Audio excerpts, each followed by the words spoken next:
Baik teman-teman, kembali lagi dengan saya. Di video kali ini saya akan membagikan tutorial atau cara mengubah foto profil akun email atau YouTube pada HP Android. Nah, langkah pertama, kalian masuk ke aplikasi YouTube.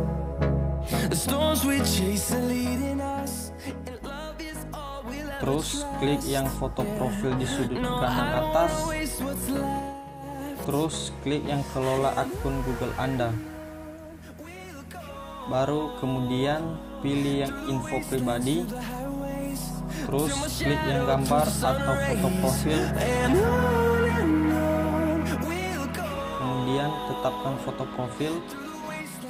Pilih foto. Klik yang galeri.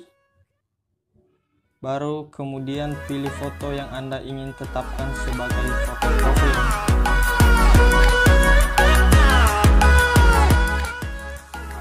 Klik terima.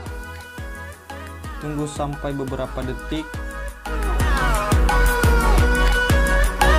Nah, sekarang foto profil akun email atau YouTube kita otomatis diganti. Kita coba cek di akun YouTube. Nah, ternyata foto profil sudah terganti. Oke, sekian tutorial dari saya. Semoga suka dan bermanfaat. Dan jika ada requestan tutorial dari teman-teman, silahkan tulis di kolom komentar.